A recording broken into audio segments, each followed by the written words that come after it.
There are a lot of things that can add up to success in life, and one of those is habits.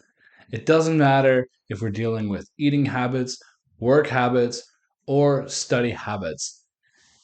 Having positive daily practices and little things that you do right all the time in a natural way can lead up to improvement, success, and happiness.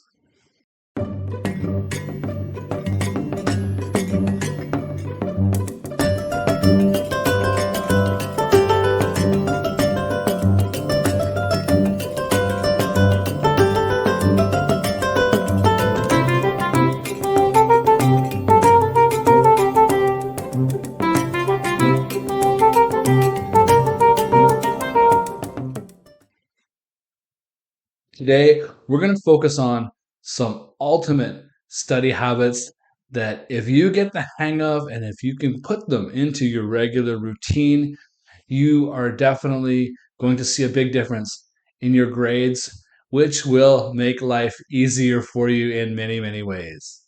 Welcome back to the channel, everyone. My name is Kevin.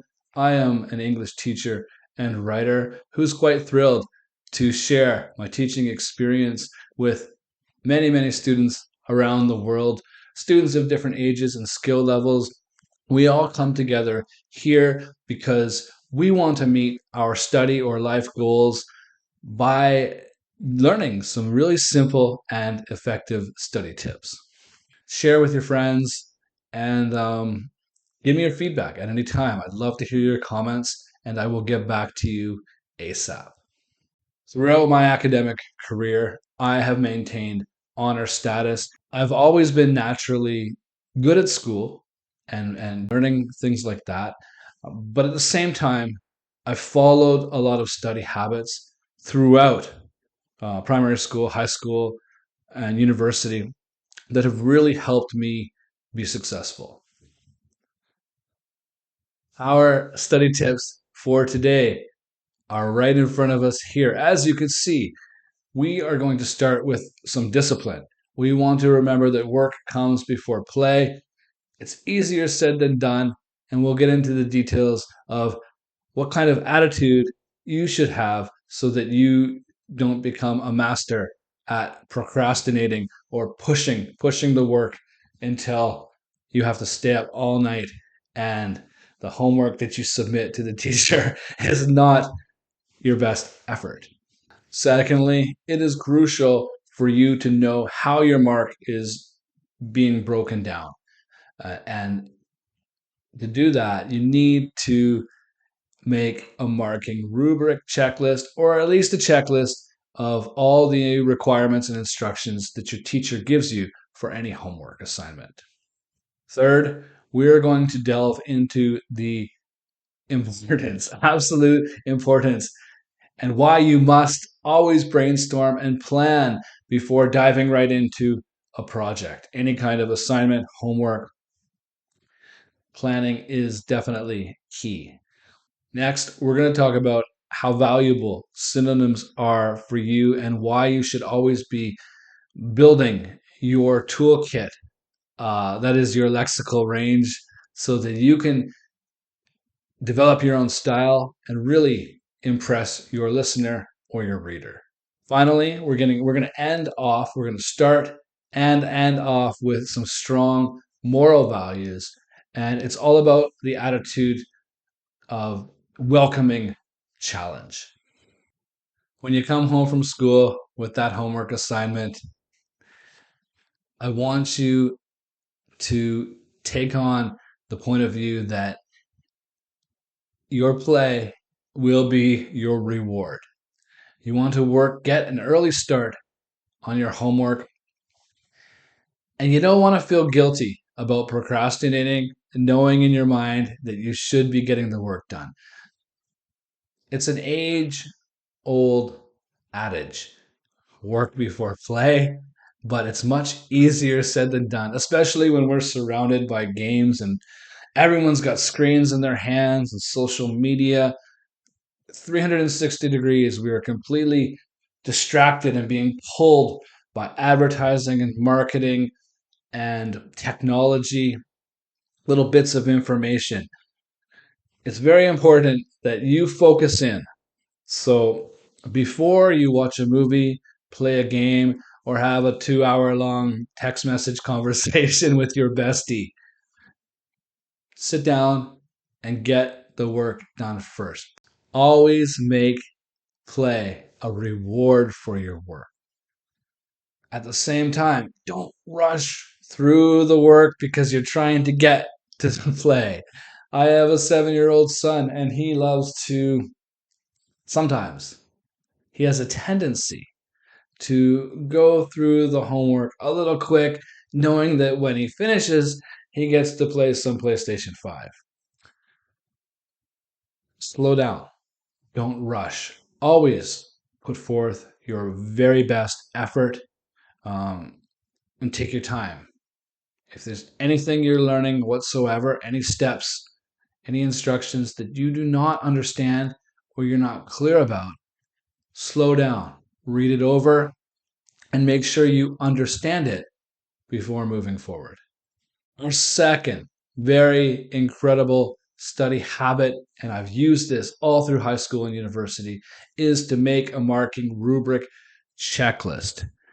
What is that? Well, the marking rubric in university will tell you how you get your grades and how that 100% that is your mark is broken down. Okay. And it could be different things. You might have 25%. Say you're writing an essay, you might have 25% for your thesis statement, 30% for your body, 25% for your introduction and conclusions, and 25%, maybe not that high, for your works cited. So find out how you are getting your mark and work on the chunks that are worth the most first.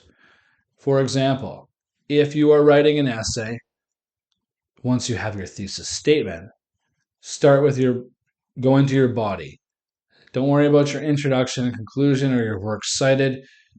Always start with the chunks, whatever is worth the greatest percentage of your mark, okay? Making a marking rubric checklist is one way to keep yourself real organized and make sure you're not missing anything that is required to get a top-notch mark. Um, in doing so, keeping organized, make sure that you're always recording where you're getting your sources and information from, because there's nothing worse than writing an essay or a research paper and having an amazing quote and then going back and having to find where you got the quote from because you can't remember and you have to go and reread all these articles. It's no good at all. So make sure that you're organized with your notes as you're going through things. If you can't by chance getting a marking rubric because you're not in high school or university and your instructor is not making the breakdown so complex, then just use the assignment handout with the instructions and make that into your checklist. Literally go over everything and check it off. Make sure you have everything. It's a simple but highly effective study technique. If that's not clear, simply ask your teacher. I'd like to have more details on how exactly I'm being graded on this assignment. So, what is this worth, or what is that worth? It will also give you a much better idea of all the components and the parts of that assignment as well. Rolling right along, before you dive into any homework assignment, make sure that you brainstorm. You need to plan and organize your ideas. And by doing so, you're going to be giving yourself like a map, and it'll help you stay on topic and be organized. Even if you're writing an IELTS or TOEFL test, give yourself 5 to 7 minutes at the beginning to brainstorm and write out a game plan. It's very crucial, especially when doing any kind of essay or research paper. So overall, by brainstorming and making a game plan, you will be more organized, you will have a great structure. This in turn will help you to stay focused on topic It will also make your writing more cohesive, that is connected, and you can avoid any kind of repetition or redundancies. Next tip is to use synonyms. Use different higher level words that have the same meaning and make sure that you have a lot of good synonyms for common words and emotions. This is an endlessly invaluable tool as a student, as a writer, and it can also be applied to your work as well. Because if you're in any kind of business, really, where you're promoting, you're marketing something, you want your writing to be fresh. You want it to be enticing and to grab your listener. There are common essay words that can be reused. And if you check out any of my videos on the ultimate essay vocabulary, you can fit those words in almost like a template. But at the same time, you want to make sure your lexical range, your vocabulary range, has lots of synonyms for those common words. For instance, don't say tired, say exhausted. Don't say angry, say enraged. Don't say interesting, say captivating or enthralling. Excellent. We're doing pretty well, and we just have one more to discuss, which is just like number one, a moral value, embrace, challenge. Anything that you find difficult, welcome it, invite it. Say, come on, challenge. I'm ready for you. Embracing challenges have many benefits for you, not just in school, but life. No matter what your skill level is or your fears, you should consider a challenge as an opportunity for you to learn something and improve your skills. Some examples I can give you are if you're an ESL learner, you're a non native English speaker, always, always give complete sentences when answering questions all the time. It really, really helps you to practice your grammar. If you have a choice on your essay topic or your homework assignment topic for a presentation or whatever it may be, I really recommend that you choose the topic you are most intimidated by. Whichever one you think is the toughest, go for it.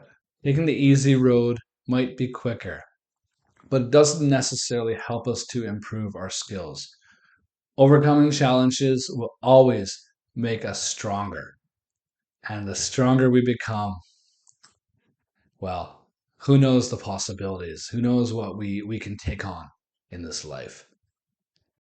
That concludes our short, sweet, yet effective study tips video. I hope that you've gained something from it. Feel free to leave comments, talk to me. I'll get back to you. I feed off of the energy of my students, and the more you give me, the more I'll give you back. It's really an equally fulfilling relationship that's kind of give and take. It's a two-way road, um, and again, it's all about the journey and not just the destination. I love the process of learning and and helping students grow. I think it's a great way to live. It's a great contribution to life.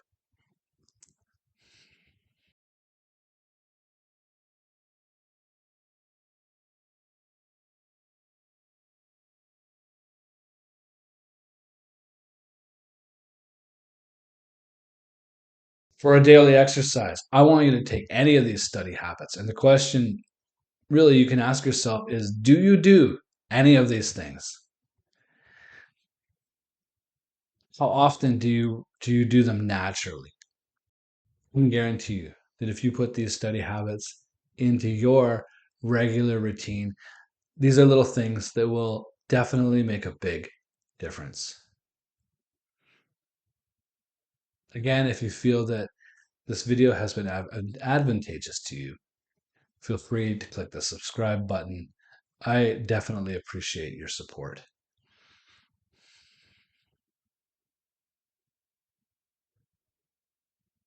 in life, there's a lot of negativity around us, and we want to remain positive at all costs. It's really important that we keep the balance on the positive end of things. Don't let negative people take your energy or make you worry too much or things like that. Keep it positive because that's the kind of attitude that's really going to help us to be successful in the end. Have a good one. We'll see you soon.